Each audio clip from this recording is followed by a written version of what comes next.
mong ganda niya, no?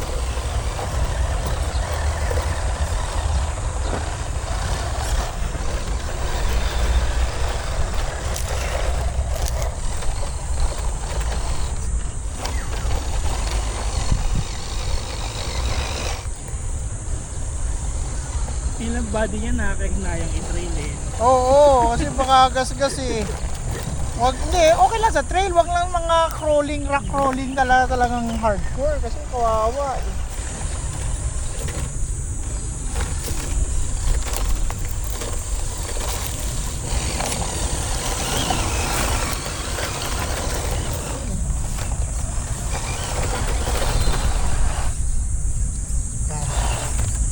Ay, teka. Sige, okay lang.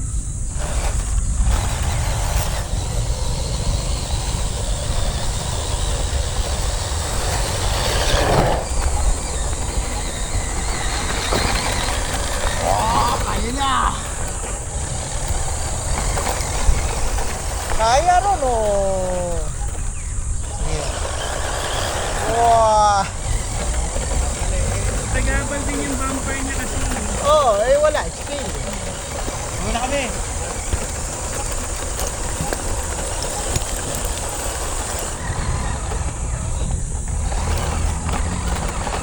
Alam mo, in fairness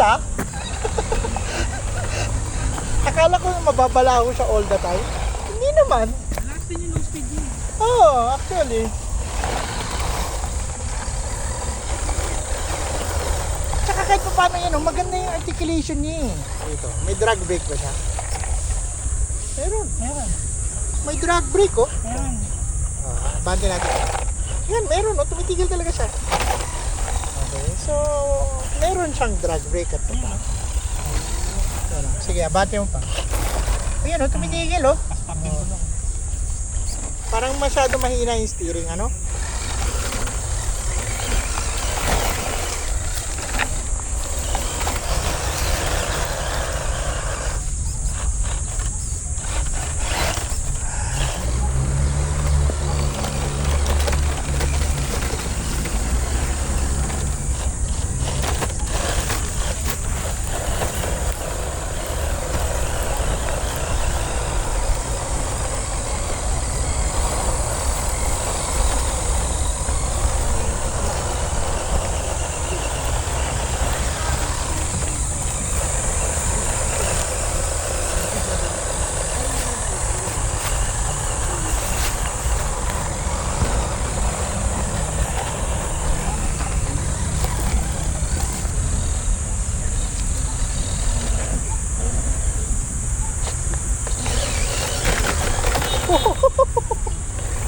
Kinaya niya yan.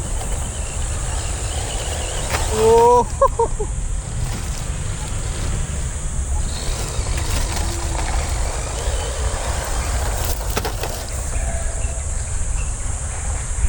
Ayan o, may drag brake siya oh. Ayan o. Ayan, no? Sa front tire side. Tsaka yung articulation nga niya, no? Maganda. Kaya, Decent eh. oo, hindi siya kagaya ng mga MN na pangit articulation. Hindi umaangat yung gulong. Oo, hindi siya yung parang, alam mo yung gumaganon na parang weird. Tutumba na. Oo. Nag-flex eh. So, kumbaga kahit pa paano, meron kang tawag dito, meron kang kahit pa paano traction all the time. Ayun na yung bumper na sabi ko. Oo, yan ang sabi ko yung tagabal. bumper. Yun. Kailangan mo lang maklear yung bumper. Kaya yun. Oh, ikaw naman. Ala ka.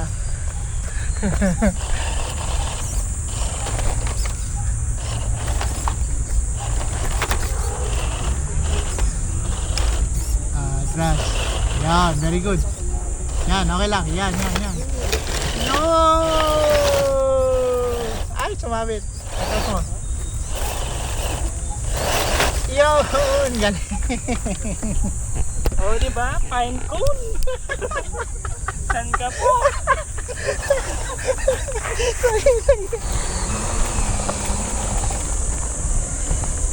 Ano ba?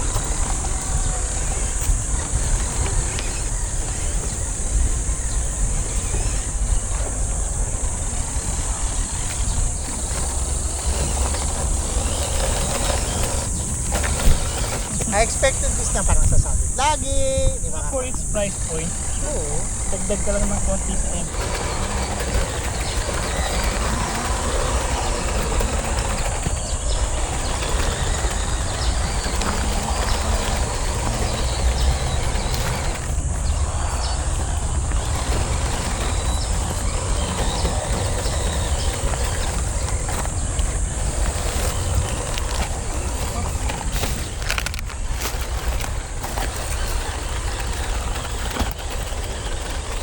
Bounce agad.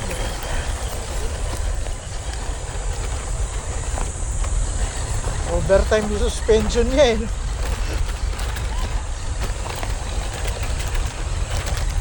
Pero diba, pansin mo, the suspension is working eh. Kasi you have traction all the time eh. I mean, for the most part ah. Ah!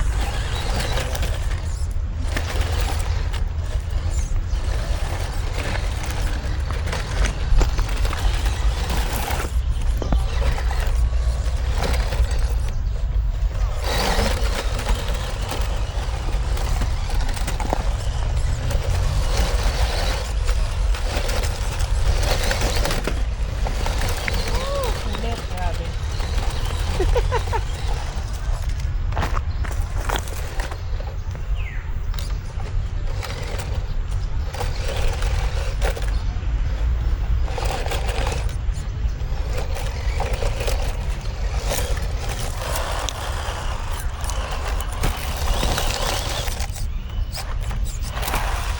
Yun. I-ramp na.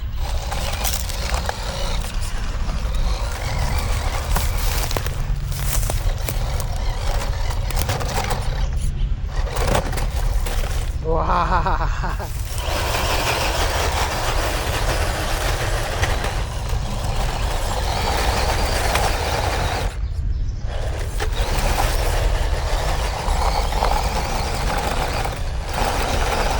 Ayun.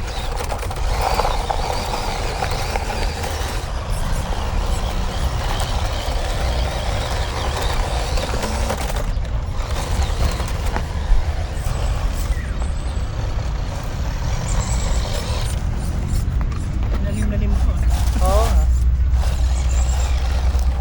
Wow, it's a trap!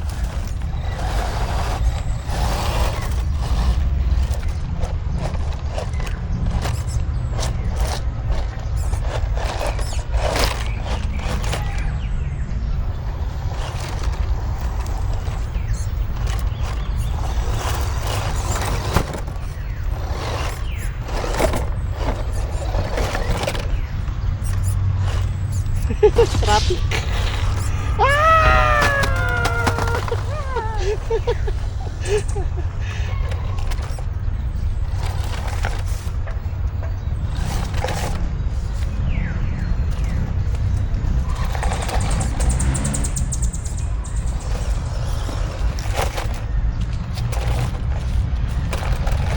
Ah, nakalusot sa akin.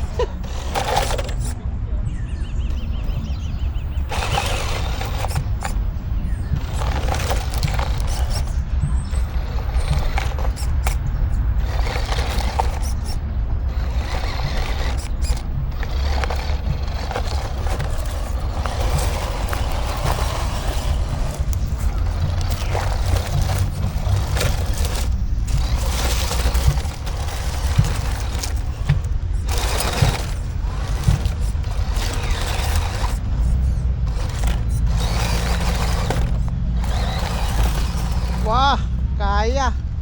Good job. Wag dyan. Try mo din sa gilid. Ako ginagawa ko dito sa gilid.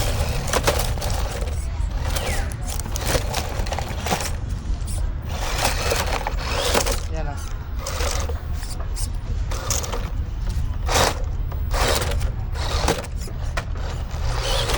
Yan, nasili.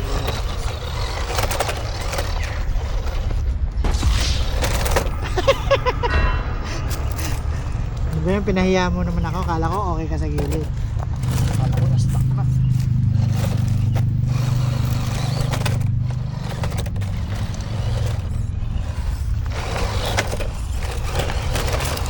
Nagugulat ako.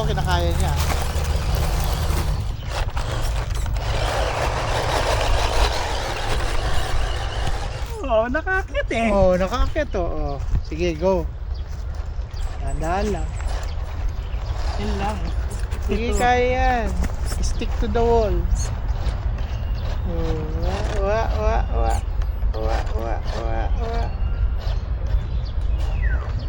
Dahan lang. Steady lang sa throttle. Sakitin mo doon. Ah!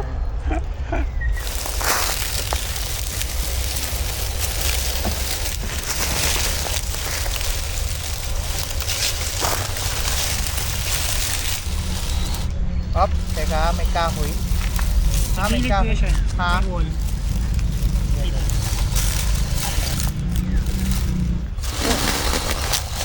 Yun. Ito, nadaan sa ano, power.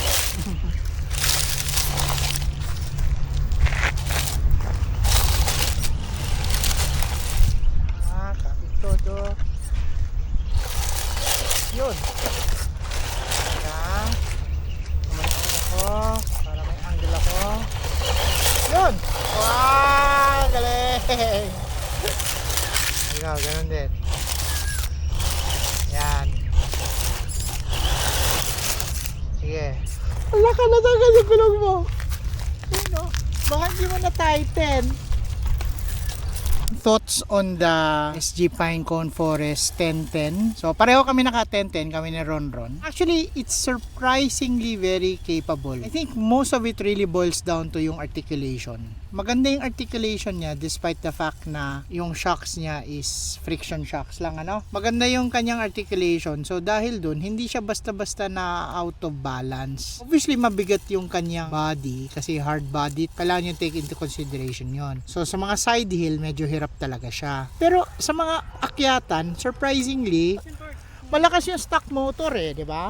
So dahil doon, hindi siya ganun kahirap sa mga akyatan. Sa obstacles, kayang-kaya. Malakas yung torque ng motor ha. Hindi, surprisingly malakas siya. Hindi ko ina-expect na ganun siya kalakas. Oo, tsaka legit yung 2-speed niya. Alam ko mayroong servo to eh. Actual servo to eh for the 2-speed eh.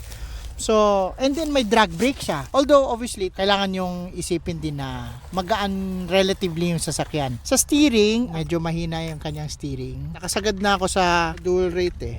Sagad na yan sa dual rate. As in, todo na yan. Pero wala talaga. Hanggang dun lang yung steering niya. So, hindi ko alam kung ma-i-improve yan with, you know, a better servo. Parang for now, okay naman na siya. Again, may limitations yung car, but if you play within the limitations, it should be okay, diba? Although dinahan namin siya sa medyo mabato-bato kanina, kinaya naman niya kahit papaano. Pero natumba lang to mga once or twice, mga gano'n. Stock pa lang to lahat. Wala pa akong binabago. Yung kay Ron, ano yung mga binago mo na sa'yo, Ron? Ito lang, tires. Tsaka yung metal beadlock.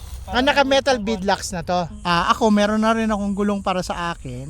90mm yon. So doon ako mas matangkad ng kaunti. And then naka 1.55 na metal beadlocks din. So theoretically mas maganda yung performance niya. But as is, okay na siya eh. And then siguro yung next question is this a hobby grade toy or is this a toy grade na kit? I'd like to think it's hobby grade kasi pwede mong palitan yung shocks, pwede mong palitan yung gulong, pwede mong palitan yung rims, and kung gusto mo talaga pwede mong palitan yung electronics. Matrabaho lang ha ang pagpalit ng electronics ito, pero kaya. I wouldn't call it toy grade car. It is hobby grade to a certain extent, but again, ang goal talaga, ang purpose talaga nitong kotse na to is parang siyang scale na trail truck. Pang cute lang siya. for that purpose, it does it very very well. Ang cute niya eh. Hindi siya common. Yeah, oh, hindi siya kagaya ng iba na parang lahat naka LC, lahat naka Jeep, lahat naka Defender.